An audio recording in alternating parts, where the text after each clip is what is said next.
அவங்க கேட்ட கேள்வி, இயேசுநாதர் அவங்கள பார்த்து கேட்ட கேள்வி, உங்கள் விசுவாசம் எங்கே என்றார். அப்ப என்ன சொல்றாரு?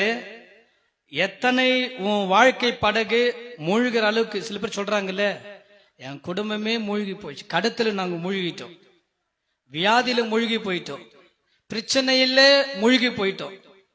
ஏன்னா சில பேர் தொலைக்காட்சியில மூழ்கிடுவாங்கன்னு சொல்லுவாங்க பாருங்க, கூப்பிட்டா கூட காது கேட்காது. சீரியலை பாக்குறவங்கள பாருங்க, இந்த சினிமா பாக்குறவங்கள எழுப்பிடலாம், அதை தூங்குறவனை எழுப்பிடலாம், தூங்குற மாதிரி நடிக்கிறவனை எழுப்ப முடியாதுன்றாங்க பாருங்க. அந்த மாதிரி சினிமா பாக்குறவனை எழுப்பிடலாம், அந்த பிசாசுங்க ஓரளவுக்கு பதில் கொடுக்கும். இந்த சீரியல் பிசாசுங்க இருக்குது பாருங்க, அதுங்களுக்கு கூப்பிட்டா கூட அதுங்களுக்கு காது கேட்காது. சீரியல் பிசாசுங்க கேட்காது.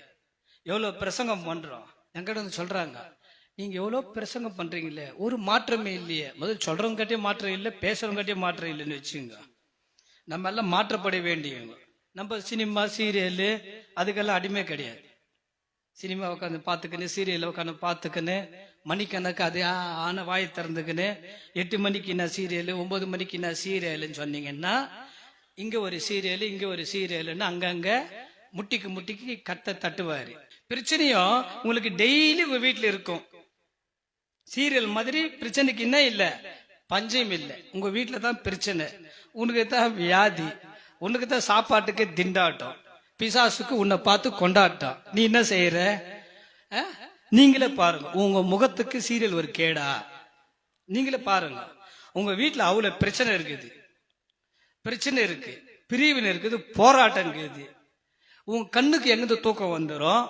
உனக்கு தான் இவ்வளவு பிரச்சனை கொட்டி கிடக்குது. புரியுதா புரியல உங்களுக்கு? நீங்களே அவமானம் பண்ணும். வீட்டுல இவ்வளவு பிரச்சனைகளை வச்சுக்கின்னு, இவ்வளவு கஷ்டத்தை வச்சுக்கின்னு, நீங்க ஒரு வியாதி வீட்டுல இருக்க, உன் வீட்டுல உன் பொண்ணுக்கு பையனுக்கு இன்னும் திருமணம் ஆகல, உனக்கு நேரத்துக்கு யங் லேடி மாதிரி ட்ரெஸ், பையனுக்கும் சரி பொண்ணுக்கும் சரி, 16 வயசு திரும்பதா இல்ல 60 வயசு நோக்கி பிரயாணம் பண்றீங்களா? உங்களுக்கு எதுக்கு இதெல்லாம்? ஜெபம் பண்ணாம ஜெபம் பண்ணக்கூடாதா? தயவு செய்து உண்மையான மாற்றம் வேண்டும். அப்பதான் நம்ம குடும்பத்துல நமக்குள்ள ஆசீர்வாதம் கிடைக்கும்.